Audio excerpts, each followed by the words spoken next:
मार्च 2027 तक तृतीय श्रेणी के समकक्ष पदों पर कार्यरत आउटसोर्स कर्मचारियों को, अस्थायी कर्मचारियों को नौकरी से निकालने के निर्णय पर सरकार ने काम करना शुरू कर दिया है। अभी 4-5 दिन पहले ही वित्त विभाग ने फाइनल आदेश जारी कर दिया है, पेज पर उपलब्ध है, आप पढ़ लें। अब इस आदेश के बाद जिन आउटसोर्स कर्मचारियों की नौकरी पर संकट है, उनमें कंप्यूटर ऑपरेटर हैं, उच्च शिक्षा विभाग में लोग काम करने वाले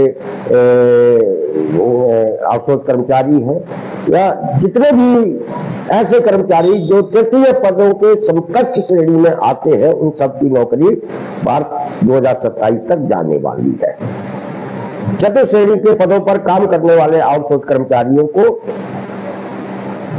इससे अलग रखा गया है, क्योंकि उन्हें मालूम है कि सारे आउटसोर्स कर्मचारियों को एक साथ निकालेंगे तो ये सड़कों पर आ जाएंगे। इसलिए ये आदेश कार्यरत आउटसोर्स कर्मचारी जो तृतीय चतुर्थ श्रेणी के पदों पर काम कर रहे हैं, उन्हें अलग अलग करने वाला भी आदेश है कि कंप्यूटर ऑपरेटर अपने स्तर पर लड़े, व्यवसाय शिक्षक अपने स्तर पर लड़े, ये सुरक्षा गार्ड अपने स्तर अलग हो जाए, यानी ये आउटसोर्स कर्मचारियों को विभाजित करने वाला भी आदेश है। निकाले सब जाने हैं। पिछले कुछ दिनों में आप देखेंगे तो बड़ी संख्या में आउटसोर्स अस्थायी कर्मचारियों को निकाला गया है। पेंशनर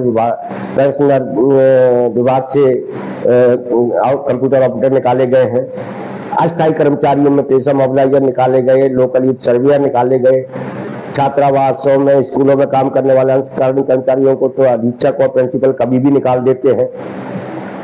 कई कई जगह तो एमपीवी के में भी आउटसोर्स कर्मचारियों को इंजीनियर और ठेकेदार निकाल देते हैं। तो निकालने का सिलसिला उनका चल रहा है, लेकिन 27 तक निकालना है, ये आदेश फाइनल आ चुका है। इसके पीछे सरकार की जो मंशा है वो ये है, स्पष्ट मंशा है कि पहले आप सब लोगों को निकालकर आपकी सीनियरिटी को खत्म किया जाएगा। आप 10-15 साल से काम कर रहे हैं और ये कहते हुए आप जो लड़ते हैं, और ये बात जब लोगों को बताते हैं कि 15 साल से हमारे साथ अन्याय हो रहा है, तो इससे सरकार की बदनामी होती है। इसलिए सरकार पहले आप लोगों को निकालेगी, निकालने के बाद वो मल्टीटास्क वर्कर MTW के नाम से नई भर्ती करेगी। मल्टीटास्क वर्कर का मतलब यह है कि आउटसोर्स कर्मचारी को रखा जाएगा और उससे कार्यालय में जो काम होगा, कंप्यूटर चलाने का, साफ सफाई करने का, बाथरूम साफ कराने का, सारा काम कराया जाएगा।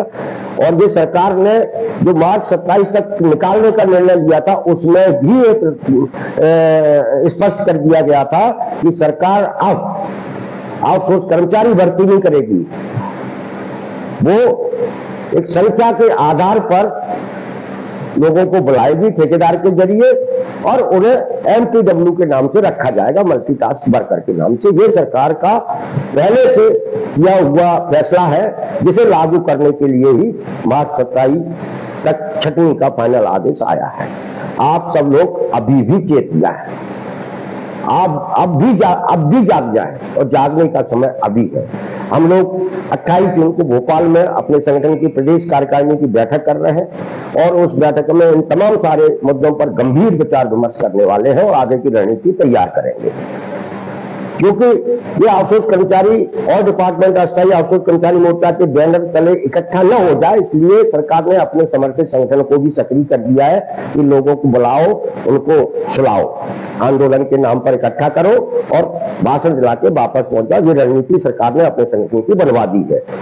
लेकिन हम अपने जो हमारा लक्ष्य है और हमारा जो काम करने का तरीका है उस पर चल रहे हैं। 28 जून को हम इस मुद्दे पर मध्य प्रदेश के सरकारी सेक्टर को जिस तरीके से तहस नहस किया गया है अस्थायी आउटसोर्स नौकरियां देकर, उसके बारे में एक गंभीर विचार विमर्श करके एक आगे की रणनीति तैयार करने वाले हैं। आपने देखा होगा कि स्वास्थ्य विभाग 2 साल हो गए न्यूनतम वेतन बढ़े हुए, स्वास्थ्य विभाग में अभी तक एरियर नहीं मिला है। हम लोगों के आंदोलन के दबाव में जिला स्तर पर हम लोगों ने दिए ज्ञापनों के जरिए हाल ही में वो एरियर का आदेश हुआ है, उस पर भी अमल कराने की रणनीति हम लोग बना रहे हैं। उसके लिए भी धरने प्रदर्शन शुरू होंगे और ये सारी प्रक्रिया को अंतिम रूप हम 28 जून को भोपाल में एक बैठक करने वाले हैं, उस बैठक में फाइनल करेंगे। तो साथियों, आपके बीच में बहुत सारे सरकार समर्थित लोग सक्रिय होंगे आपकी एकता को कमजोर करने के लिए। आप उनसे सतर्क रहें और ऑल डिपार्टमेंट के अस्थायी आउटसोर्स कर्मचारी मोर्चा द्वारा बनाई जाने वाली रणनीति में उसके द्वारा शुरू किए जाने वाले संघर्ष का हिस्सा बने। आपका संघर्ष ही, आपकी एकजुटता ही आपको जीत दिलाएगी और सरकार को इस अन्यायकारी निर्णय को वापस लेने के लिए बाध्य करेगी। नमस्कार।